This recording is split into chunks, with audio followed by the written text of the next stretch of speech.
Hello everyone, it's Tuesday, so it's time to ask the club. Just reading through the questions. I'd say, yeah, just having a moment. We're going to start off with Sean Hyde. Sean Hyde, 101. He's definitely an Evertonian. Big names do you think will come to the Premier League next season? Realistically, who would you like to see? Pedro, what do you think? It's difficult now, isn't it?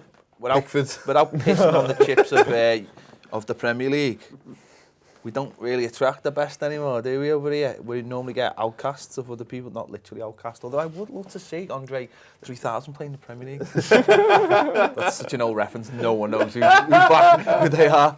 I don't know, maybe, I mean, there's talk of Griezmann coming over to play for Man United. I think in this instance, I mean, I get what you're saying about the outcast thing, because It is an old reference. it is a very old reference. And you're going to apologise to Miss Jackson as well. Hey, yeah.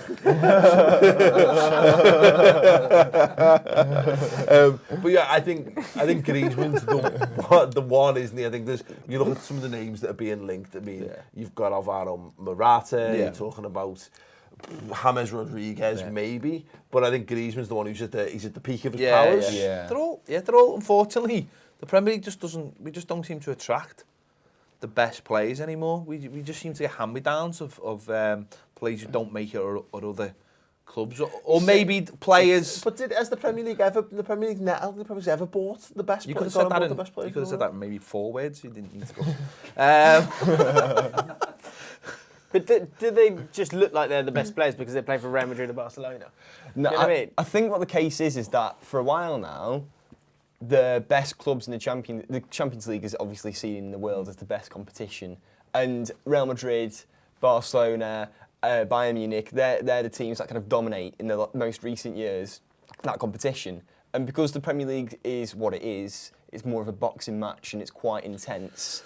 I don't think players kind of really want to do that, play the peak out in the Premier League, because we want to win the Champions League. I get the sense, and I don't know how long it's been here, but I get the sense now people are more willing to go and sign for a club like Juventus, who know that are guaranteed Champions League every year, than coming to a top club. Even though the Italian league is not as good as the Premier League, they know they're going to win the Italian league more times than not, and they're going to play consistently in the Champions League. And I think that's a bit of a worry for the Premier League. Is that okay? We've got a fantastic. We seem to have the more. Well, it was always seen as a 2-horse race. Now we've got 4 or 5 now. Really having a chance. Yeah. But it seems to go against the league. So no, you're right, because exactly that. The gamble, isn't it?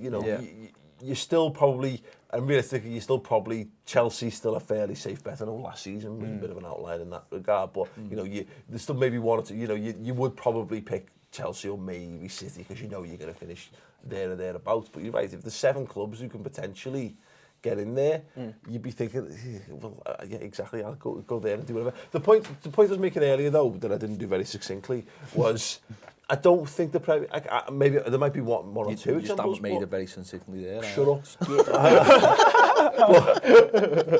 When the Premier League has never been the destination, they've never been the league to buy the best. You can't buy Real Madrid's best players. Yeah. No, you can't buy Barcelona's best players. I was. Who did I say? Danny Murphy was saying about it, about how there's certain. And it should be a fucking font and Onadon, shouldn't it? Yeah. I quite like Danny Murphy. Everyone's got a thing. Because he's a fucking knob. Do you think? He is. I was texting lads. He's a typical put him on telly because he's got a neutral accent and just says the same old things that we say, but no one takes any notice of us because we didn't play for Liverpool. I disagree. I think he took less. I think he's okay. I think he's all right. Anyway, he was saying that with say Man United, the problem that Man United have in terms of attracting new players, before it was a case of look, I just want to play for Man United because I know they're going to win the league, and that's what you've got with Real Madrid and Barcelona. Yeah. Like, you could pick up Real Madrid and put them in Iceland and still have the same prestige. People don't care, like, oh God, I've got to go there. It's the fact that these guys are Would like, they play as much games? These clubs are so huge. You know what I mean? Let's see how they get through 7 qualifying rounds for the Champions League. On an ice pitch. Kick off at midday. Anyway, and I think you're right. I think the English teams, they don't have that that same level. There is. We all know this. You've got everyone else, and then you've got Real Madrid, Barcelona, Bayern Munich, Juventus. To some extent now, yeah. But what the Premier League does, though, Ped, and you can see it, is, let's use Lukaku as an example of it. You know, there's a lad who's made himself one of the best players in world football by playing in the Premier League. I think that's what we tend to do. That is, the line of succession still goes.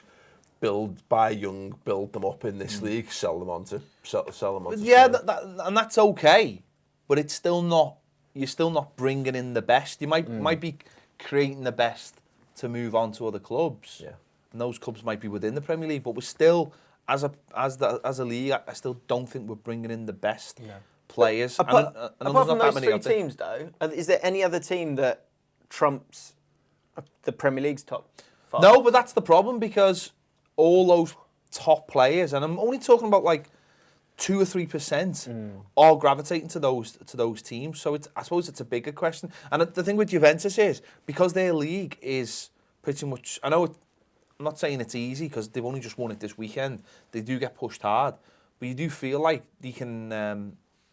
Their league as well accommodates them playing in Europe, so they're going to get further in Europe. Yeah. So players are going to look at them and go, well, "We've got a boss chance of winning the league, and we're going to go quite far in the Champions League." And they get 2 weeks off in Christmas as well. No, everyone's a winner. Yeah, but that's surely going to help your decision making, isn't it? When you come to these things, you know you're going to have a great chance to win the league, and you're going to have a great chance of in the Champions League. I think overall they follow the money, don't they? Yeah, I think this summer we might see this a break from the mould a little bit, because I think Griezmann's a bit. Look, Paul Pogba, you know what I mean? He wasn't the best player in the world, but you know, big In money. that ilk, Yeah. I think Griezmann, if you were to see Morata, Lacazette, James Rodriguez come to the Premier League this summer, I think this is, whereas last summer was when all the managers moved, I think this is the year now where, again, because of that competitiveness, all these guys are looking at that and go, it's musical chairs, isn't it? You're looking at your chair and going, right, that's the one, that's me, that's where I want to be, you know, by the time when the music stops, how do I make this the most realistic chance of doing this? To have lots of good players. Yeah, okay, next question. What song's getting played? Daniel, Really weighs up. yeah, Daniel Mayer, 69, really. And Aaron Phillips, who's the British CPA, asked 2 similar questions. Daniel says, is Usmanov on his way to Everton to join his mate Mashiri?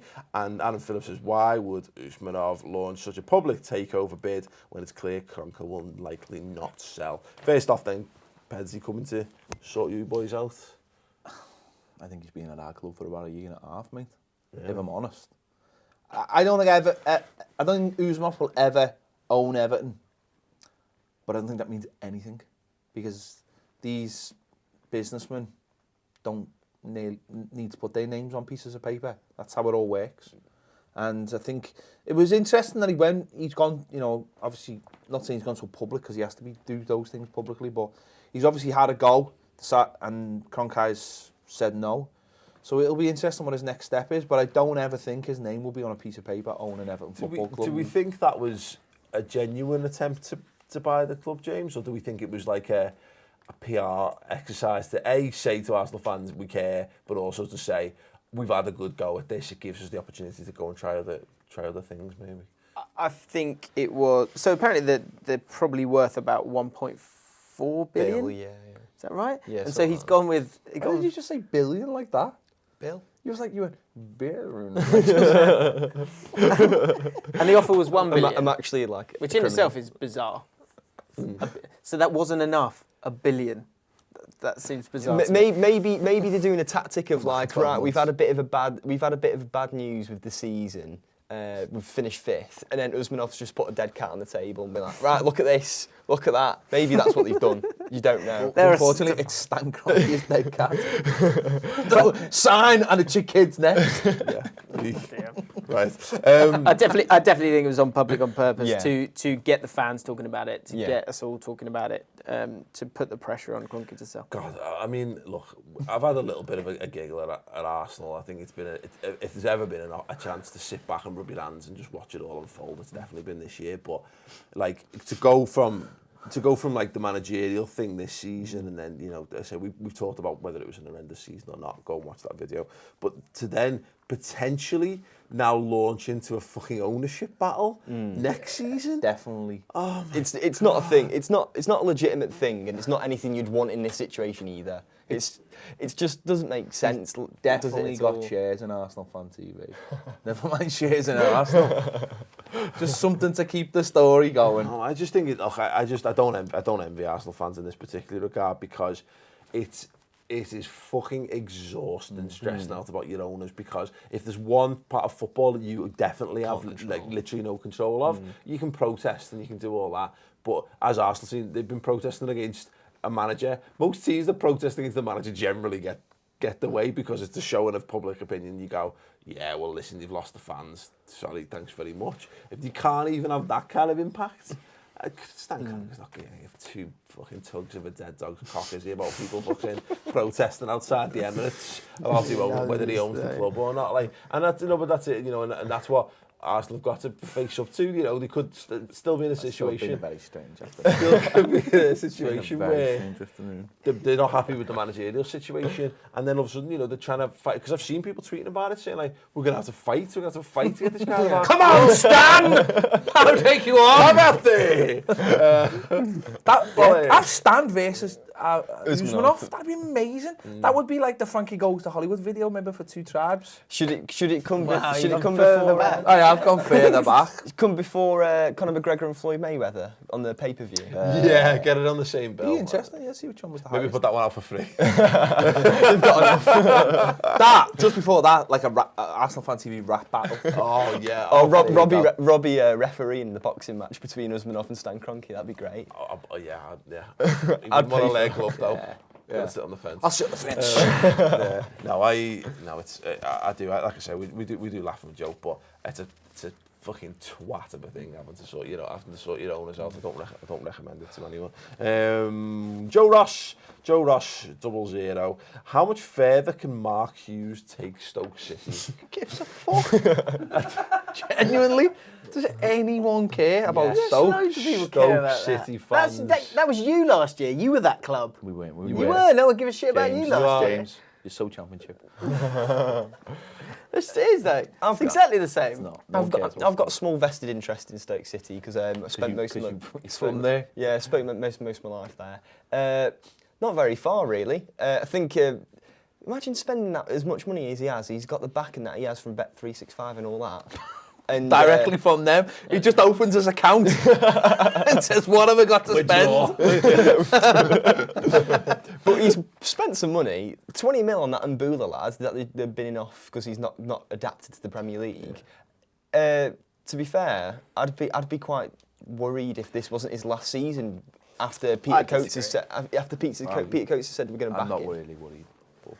But Stoke fans are. Elliot hates him, I know that. Elliot hates him. Try to turn so your belligerent first head thing, off for a second. what he should do is he should sell Butland to us. That's the first thing he should do. Create some money for himself. And then, He's got money. He's done that. He's got loads of money. He did that at QPR. He's got money. He's now focusing on football. So we at that team, the team sheet. I'd forgotten you did have some players back in the Some names, didn't we? Yeah. Some names. I think he's a bit hard done by because people like Wilfred Boney when they bought him, that looks like a great buy for them. Bojan, that's really exciting. Shaqiri, he's been hit and miss. Who's the one you just said? Mbula. Other teams wanted him. I think Juventus wanted him. These are all like pieces of a jigsaw, but they're all other people's jigsaws. Do you know what I mean? All in the those names you just said don't fit together. How do you know that? They just don't fit together. I really feel like I've watched football long enough to know all those names just don't fit together. I really feel like Mark Hughes has a really good summer on Football Manager while out on holiday with his wife, and he creates like Football Manager. He creates like on holiday. I can imagine him doing His it. Can't you? poor wife. Yeah, I agree. But I can imagine him doing that, creating a team and like beasting it with Stoke, and he's like, all right, I know exactly what to do. And he still picks Stoke on Football Manager. I could just imagine Mark Hughes doing that, and he does it with every team. He'd definitely go back to City, wouldn't he? Yeah. No, I'll show them how it's done, the pricks. My point is like they were so boring to watch. so turgid, and then he's tried to change the way that they play, and then when you change the way that the team plays, you then bring in players that you hope will move it forward. Sometimes they work, sometimes they don't. This year they've had a couple of injuries with that as well, and so he's gone, right, I'm not going to do what I did at QPR, which is just keep sticking with these ridiculous names I don't give a shit. I'm going to go back to Glenn Whelan and Peter Crouch and make sure we're okay and go again. I think you should give him a break. The problem is... That's me saying that, QPR fan. Liverpool kind of discovered this a little bit with the Brendan Rodgers and what have you. If you've got it... It's great having ideals of playing the good brand of football. I want to see every team play a good brand of football, because football's good. I mean, it's nice to see. You like seeing good footy, don't you? I mean, every type of football's got its place. But I think it's good for a club to be aspirational in the type of football that they play. But the problem is there's a ceiling in the Premier League, and I think it can be broken in isolation here and there. But unfortunately, if you want to play good football, that ceiling, I think, is harder to break unless you look out and get one amazing player. Maybe you get a graduate, maybe you get someone who just catches fire and does really well. But because ultimately you need to have amazing players. You need to have lots of amazing players if you're going to play a particular brand. Other than that, there's a limit to the Pulisian style of football too. But look at the way Leicester played. Leicester played a counter-attacking brand of football, and it was an effective way of doing things. I don't know. I personally, I think 7th or 8th is Stoke. I don't know what it would take. I think it'd probably take £120 million worth of investments, and maybe someone with a little bit more experience and now at a higher end, go and get a Rafa or someone and say, go ahead, go and out tactics, go and win 10 points by just being a better manager than your opposition. I think if Mark Hughes makes a real statement of intent and signs someone like a Gylfi Sigurdsson or someone of that ilk, then and they do well next season, like a top 10 finish, 8th, pushing 7th, I think then you've got to kind of give him his dues. Until he does that. If I was a Stoke fan, what I'd be worried about, and maybe they can correct me, but I don't see any youth coming through Stoke at all. No, there isn't. I don't see any young players coming through. I just see names who look like they've blocked those kids. That's kind of Villa's fault. We've nicked quite a few of their academy coaches. Hughes has done well. Yeah. So that's our fault. I do apologise. Yeah. What I would say is that he needs a good transfer window and a good start to next season. Because if you get to October and they're struggling, I think they might get rid. So final question, and James, to save me from having to ask myself a question. Anthony at Dixon87 asks, how many quality players do Liverpool need to do well in the Champions League and League? 11. No, so I thanks very much for the question and the way it was read. For me, a few people have asked me about this, like, can Liverpool compete on two fronts or whatever next season?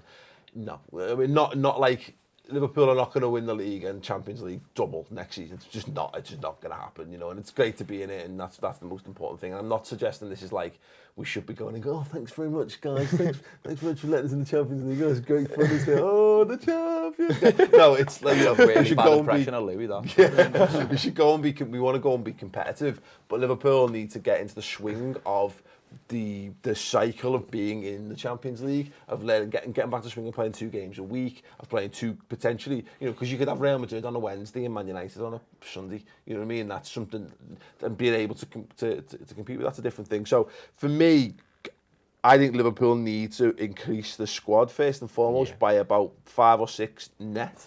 We need 5 more players capable of playing, and within that, I think you need at least 1 genuinely world-class player, plus another 2 who are ready to play at that top level, and then a couple more, I think, who are just solid. Who are those world-class? You must know. I would rather it be, and I say world-class maybe a stretch, because we're not going to go out and buy a 28-year-old absolute world-class player, but when I say that, I mean someone who maybe by the end of next season, who's like kind of what we did with Mane. If he'd not been injured, I think he would be verging on the world-class show by the end of this season, or what have you. Suarez in the past.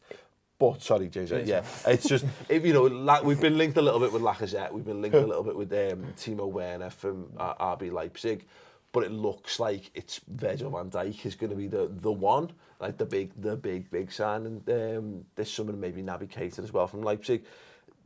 It's a shame it's not as exciting I'd rather us Good go out and players, spend then. 60 million Good pounds players. on, Yeah, but yeah, exactly. But I'd rather us go out and spend 60 million pounds on an amazing forward. He takes the number 7 shirt, and you go, oh. But more likely than not, it's going to be the defensive side. How important will youth be from your point of view in the depth and for the ongoing season? Do you think? Because I think that's important for you That's a guys. really good question. Yeah, How many of that's- those are ready to step up? Well, that's the big question, because that let's say it's even as much as a +7 net growth in the squad, you can probably take 2 or 3 of them from the youth, and that there's probably a handful of lads. You've got Ben Woodburn, who made his Liverpool's youngest player now, Liverpool's youngest goal scorer as well.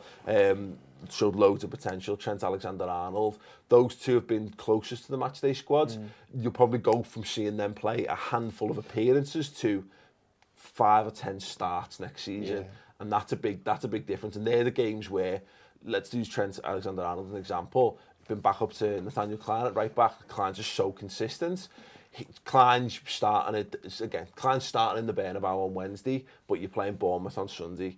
Alexander-Arnold starts in that game, and that's maybe where we get the. It wouldn't surprise me to see them, and then you've maybe got 1 or 2 more to take their place as being the handful of sub-appearances, so we might be able to get away with Because with that. if you think about trophy-winning teams as years gone by, you look at Man United, obviously, and I think it was '97, was it, when Gary Neville and all when they won the Champions League and the league. It was so important that those youngsters were there and doing the bits that they did.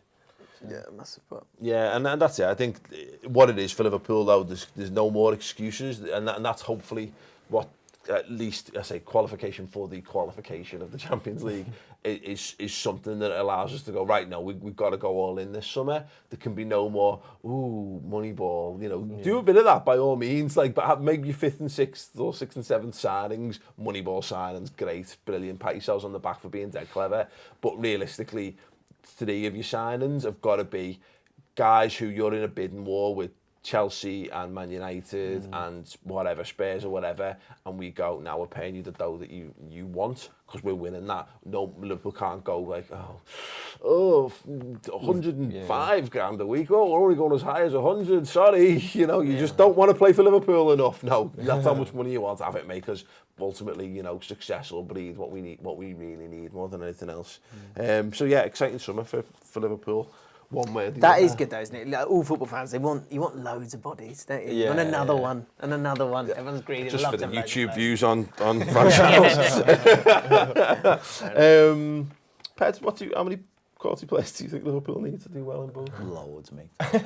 Loads. No, I don't even think. Loads. What Liverpool got going for us, and of course, look, seasons, we like to think there's a great link between season on season stuff, but they do exist roughly in isolation. Given how well they've performed against the top sides last season, what Liverpool need Liverpool will find that team or that style, you'd only need that for.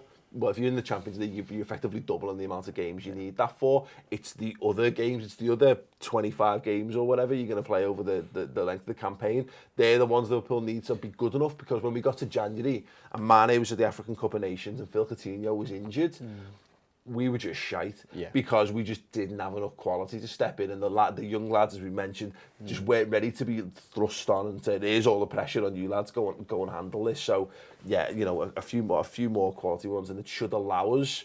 The idea is that people say Liverpool maybe ran out of steam. We just need to have enough there to just keep it fresh and keep it ticking over. Yeah, I think that's a really good point, because the way you're going to play against those lesser sides where you've struggled is going to be very different. But if you've brought in players who might not be that guy, but are going to be, they know a week in advance that's the big game for them, the game against Bournemouth away, not the midweek game in the Europa League or in the Champions League. You're going to be on the bench there. You can, although another player would be another game, whereas this guy would be excited about that game, which might actually work better for you. I think a bit like Spurs did last year. It's a good point. No, exactly. So yeah, actually do let us know your thoughts on Liverpool this summer. How many players do they need to sign? Obviously, I'll be doing loads more of this stuff on the Red Men TV and over on Mates TV as well. But that's going to wrap it up for Ask the Club this week, gents. An absolute pleasure. Thanks very much for coming in. Still to come this week on Friday, we're going to be picking the attacking mid-stroke wingers, whatever you want to call them, in team of the season. Tune in for that. It's going to be an absolute belter.